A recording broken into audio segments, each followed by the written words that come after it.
ज्वाला माँ की उत्पत्ति कैसे हुई? दोस्तों, आप माता सती के बारे में तो जानते ही होंगे। माता सती प्रजापति दक्ष की पुत्री थी। माता सती ने अपने पिता प्रजापति दक्ष के विरुद्ध जाकर भगवान शिव से विवाह किया था।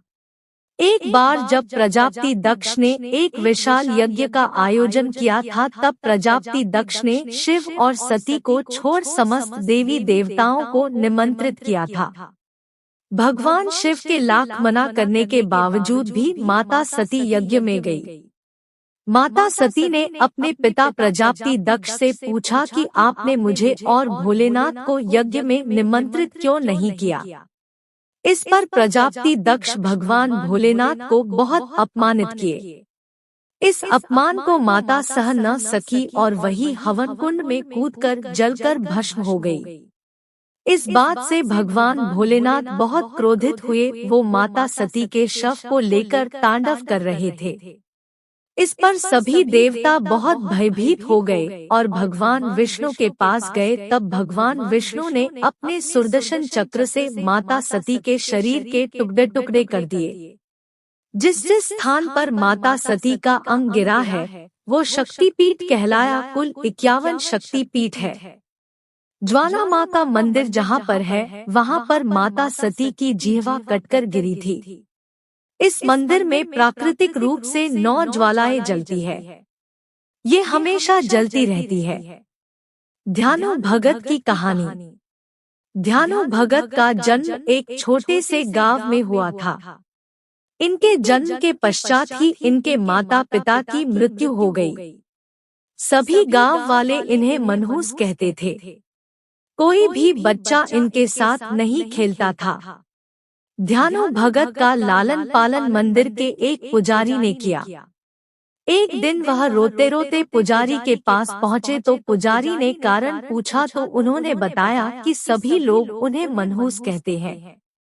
पुजारी ने कहा कि बेटा, इस संसार में जिसका कोई नहीं होता है, उसकी ये माता होती है, ये जगत जननी है। यह सुनकर ध्यानु भगत बहुत प्रेम से माता की पूजा तथा आरती करने लगा। एक दिन ध्यानु भगत पूजा कर ही रहे थे, तभी ज्वाला माँ प्रकट हुई। उन्होंने ध्यानु भगत को अपनी गोद में बिठा लिया और कहा कि ध्यानु, आज के बाद तुम सभी के दुखों को नष्ट करोगे। कोई भी मनुष्य तुम्हारे पास दुखी मन से आए तो एक बार प्रेम से मेरा जयकारा लगाना, उसका दुख दूर हो जाएगा। ध्यानु भगत ऐसा ही करते। जो भी अपना दुख ध्यानु के पास लेकर आता, वह उनके पास से खुशी खुशी जाता था। धीरे धीरे ध्यानु काफी प्रसिद्ध हो गए। एक बार ध्यानु भगत गांव वालों के साथ ज्वाला माता के धाम जा रहे थे कि रास्ते में अकबर के सैनिकों ने ध्यानु को रोक लिया और पूछा कि कहाँ जा रहे हो। तो ध्यानु ने कहा कि हम सभी ज्वाला माता के दर्शन को जा रहे हैं। अकबर ने कहा कि हम भी ज्वाला माता का चमत्कार देखना चाहते हैं। हम तुम्हारे घोड़े की गर्दन को कटवा देंगे। अपनी ज्वाला माता से कहना कि घोड़े की गर्दन जोड़ दे, तब हम मान लेंगे कि तुम्हारे ज्वाला माँ में शक्ति है। ध्यानु ने कहा कि महाराज, आप मेरे घोड़े का पूरा शरीर मस्तक सहित किसी सुरक्षित स्थान पर 1 महीने के लिए रखवा दीजिए। अकबर इस पर मान गया और बोला कि तुम्हारे घोड़े के शव को 1 महीने तक सुरक्षित रखा जाएगा। उसके बाद अकबर ने ध्यानु भगत और सभी गांव वालों को छोड़ दिया। उन सब के साथ अकबर के 2 सैनिक भी गए। स्नान करके ध्यानु भगत तथा सभी गांव वाले ज्वाला माँ की आरती करने लगे। तब ध्यानु भगत से माता को दर्शन देने के लिए आग्रह किया, लेकिन बहुत समय हो गया, फिर भी माता ने दर्शन नहीं दिया। हम तुम्हारे घोड़े की गर्दन को कटवा देंगे। अपनी ज्वाला माता से कहना कि घोड़े की गर्दन जोड़ दे, तब हम मान लेंगे कि तुम्हारे ज्वाला माँ में शक्ति है। ध्यानु ने कहा कि महाराज, आप मेरे घोड़े का पूरा शरीर मस्तक सहित किसी सुरक्षित स्थान पर 1 महीने के लिए रखवा दीजिए।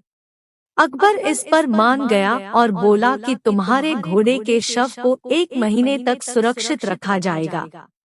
उसके बाद अकबर ने ध्यानु भगत और सभी गांव वालों को छोड़ दिया। उन सब के साथ अकबर के 2 सैनिक भी गए। स्नान करके ध्यानु भगत तथा सभी गांव वाले ज्वाला माँ की आरती करने लगे। तब ध्यानु भगत से माता को दर्शन देने के लिए आग्रह किया, लेकिन बहुत समय हो गया, फिर भी माता ने दर्शन नहीं दिया। मित्रों, वीडियो अच्छी लगी हो तो लाइक शेयर सब्सक्राइब अवश्य करें। धन्यवाद।